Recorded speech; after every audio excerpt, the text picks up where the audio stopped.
is going on, guys? Welcome back to the SWILL Radio Show. All right, I'm Mike. And I'm Dave. All right, so what are we going to talk about today?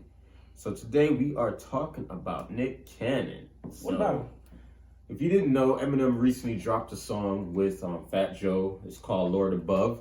And in it, he has a little bit of shots towards Eminem. It's not a little bit, it's a couple shots. Well, if you don't remember, Nick Cannon did an interview, and in the interview, he was talking about how, he would beat Eminem up. So I guess Eminem heard that and said, cool. And then just kept quiet. Then Fat Joe had came out with the album with Dre, and now we're listening to the tracks, and everybody's saying, damn, this track has been the most talked about track on the album because, like I said, there was that reference towards Nick Cannon on it. So we're going to go ahead and review it, and we're going to see how he did. If he, how did he do Nick Cannon? So how you feel about Nick Cannon? I mean, I like Nick Cannon. Nick Cannon making a lot of money. He's doing all kind of things. He's hosting everything. He's like the black Ryan Seacrest, basically. So he's gonna be around for a while. He's not going anywhere. Nah, he's not going nowhere. That's all I gotta say. And we all know Nick Cannon. He hits. I mean, neither they are, but Nick Cannon, he likes to joke, and he got stuff that he's gonna reply back and say, because he did have a little bit of references. So we're gonna go through a lot of the back and forth, and we're gonna play the diss song first. All right, so you ready? Yep. All right, let's do it.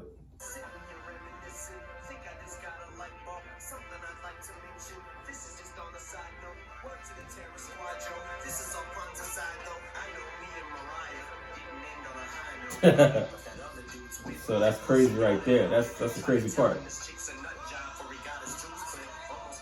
All right, so if you can hear that part, he was talking about Mariah Carey. So as you know, Mariah Carey, she hits a lot of high notes. So he said, hey, we didn't hit on a high note. So he's just saying, hey, it was rough with them, and it was a weird relationship, I think, with all of that. Yeah, I mean, when I first heard this verse, I thought, it was gonna be something like real. I was like, that's not that bad. But then as it goes on, oh my God, he goes in, like, for real. He goes in Eminem style.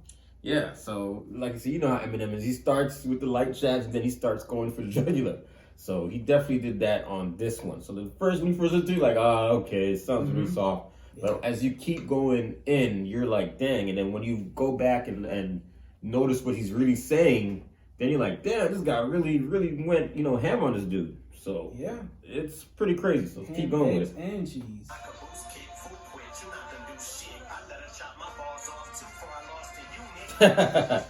So if you didn't know, so then he's talking about, about him getting a eunuch. So that's like when you get your balls snipped and you can't, you get neutered. So that's where a lot of these jokes are coming. So he's just keep going bar for bar, hitting them each time, bam, bam, bam, and then keeping on topic with it. Like I said, nowadays rappers, they don't do this anymore. They don't. So when you get good substance like from Eminem, he goes in. People are saying this is his best work of 2019 right here. And I mean, you remember what happened to Machine Gun Kelly and Eminem? And he murdered that guy. Like Machine who? And people were like, when they heard Machine Gun Kelly come out first, they're like, damn, he's done. Eminem is done. And he came back and then people were like, ugh. Yeah, you don't want Eminem on your bad side. Nope. Especially like with Nick Cannon.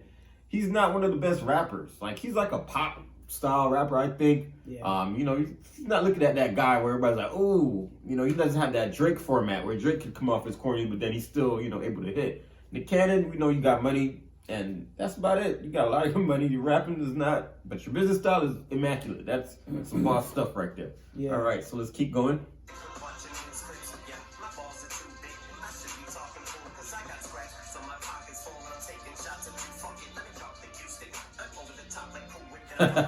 So this part now, he's starting to reference pool. So, I mean, it's pretty neat. Like I said, he just changes up the format. So this one, he's talking about pool. He's talking about, the pool stick, you can hear it, and then getting scratches on his balls. So, when you play pool, you scratch. When you don't hit anything, you just, get the white ball in the pocket. So he's talking about pocket, all that. He's just, referencing it really, really well. So we're going to go into some more.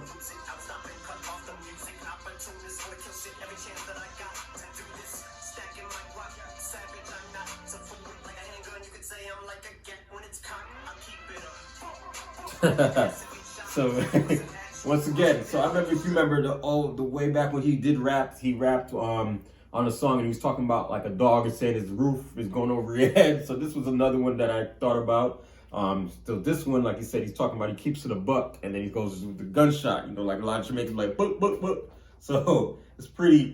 That was really nice what he did there. I mean, people don't really think to make schemes like that. That is a really dope scheme. And like I said, he just keep going. He's keeping it witty. He keeps you entertained. So when Eminem's dissing you, like, yeah, he's going above and beyond. He's not hitting you with no little bit. He's hitting you with all of it. You got time to think, man. He got a dictionary.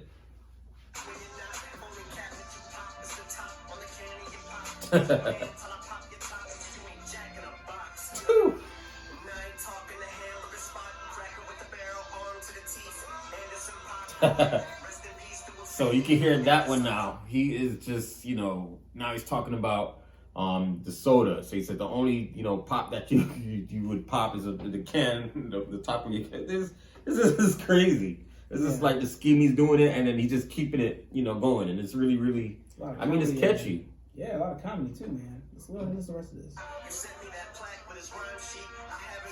What's up?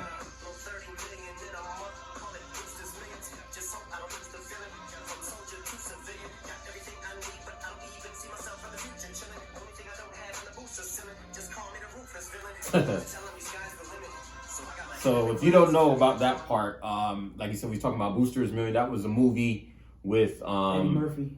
Yeah, it was Eddie Murphy. Back in the 80s. And I think Richard Pryor had the original 2 on that too. So it's the same way he had to spend $30 million. It was Bruce. It was Richard Pryor. Yes, so that was the movie way back. I remember. I don't know if they remade it before my time. Before my time as well. So in the movie, he had to spend $30 million quietly without anybody noticing. So he said, "Hey, you just spent $30 million. You didn't even know it." You know what I'm saying? Because he keeps it quiet. He's not a person to go and showboat and do all that stuff. Eminem does his thing and he stays in the pocket. Especially like I said, he has an album come out. You hear about him, and after that, you're not gonna hear nothing unless somebody who, is up there and makes something out of him. It's just like Jay-Z, when certain people hit him, they will hit you back if you're in the same bracket. If you're not in the same bracket, he's just gonna let it, slide maybe until he has an album come out, and then you hear him say something about you. So, I mean, a lot of good references there. And then Jack in the Box, so it's a restaurant, and the Cracker Barrel. So he's just words, playing on words with everything. So it's pretty dope.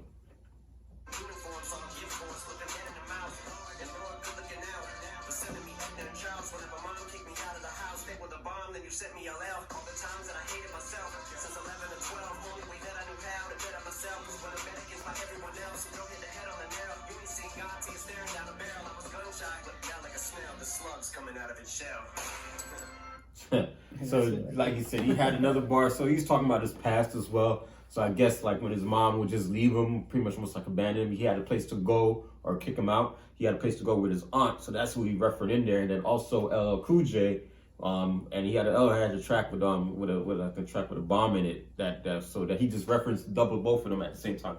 So that's pretty dope. I mean, that he could just go back and then talk about a lot of stuff and then have double entendres, and then they just pretty neat scheme there. Yeah, so we think going back with the past, going with the present. It's just, I don't know, he just meshes everything together, and it's pretty well done.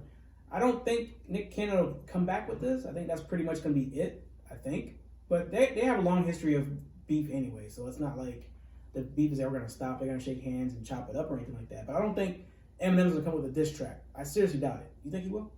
I mean, they're saying reports that, Nick Cannon, he's serious about battling Eminem on stage or in the ring. Man. So everybody said, hey, they want all the smoke. And then, like I said, with Nick Cannon, he went onto his gram, and then he was talking about Grandpa and making, Grandpa Marshall making joke of him and stuff like that. So, I mean, that is pretty crazy. And then they were talking to Nick Cannon about it, and, he's talking about he needs some medicine and all of that. Which, I mean, Nick Cannon, we know you're not, it wouldn't be worthy for you to do it unless you have something for him, and you're not going to have anything for him. Because like I said, if Machine Gun Kelly came out the bag with that, and he still murdered him with all of that he had, it's not even wise. I think Nick Cannon should just let it go.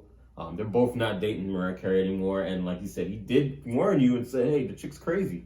And you stood up for her, and you did all this, and she went back and got you, just like that. Which, I mean, we knew, he's out here. They will scam you. They will, use you for that bag. And Nick Cannon is making a lot of money, so. Yeah, he's already got his own bag. Yeah, and he has kids with her, so of course he has to still see her as, the mother of his children. So of course there's a lot of respect, will be due to her. But like I said, Eminem went through the same thing and he just got out of it. So basically, Nick, don't do it. You just don't do it, man. Hold what you got. Keep whatever dignity you got, man. I don't think you're gonna come back like this. I don't think so. You probably can. I don't know, but I don't think so. No. Maybe you should save it for 2020. You think it's the end of the year to save it, or just come out the back? Just did it. I think it's just so much, you know what I'm saying, so much attention has been brought to it now that people are just like, and I think he's just going to get annoyed. He might come out with something. I think we will see something within the week that he's going to just try to scramble and do. I mean, to be like, which he doesn't exactly. He doesn't need to do it. You're making so much money. You got so much things going on for you. I mean, he wants him to go on Wild 'N Out. I think he wants him to come. You need to get Eminem to come on Wild 'N Out. Oh, and you guys can just do it. But I think Eminem will still murder you on Wild 'N Out. But I think he wants to use it as, like I said, to get the bag as well, which is smart as a business person. Yes. And then I think they should just bury the hatchet and just get it over with. I mean, this is one of the beefs that's, it's like a jokey beef, but then they do get to it. But they're not going to shoot each other. They're not going to fight each other. They say they want to fight and all this stuff, but I think they're at the point in their careers where they just need to just, let it be gone and just shake and move on. I don't think that's going to happen. I think it's going to be a beef until they hit the grave, honestly. That's what I think. But, I mean, it's good entertainment. If they come up with a diss track or diss verses or bar, whatever you want to call it, if you come up with something, it'll be okay, I suppose. But I don't think he wants this smoke, man. I don't think so, man. I just know his music, and I just don't think it's that great. But yeah, but definitely want to hear from you guys. What you guys think? Put them in the comments below. We'll see you guys on the next one. Peace. Like and subscribe. Make sure you hit the bell notification, guys. And we'll always keep you guys up to date on the latest trends. Check out our Facebook and our Twitter. The links are in the description below. Thanks for listening.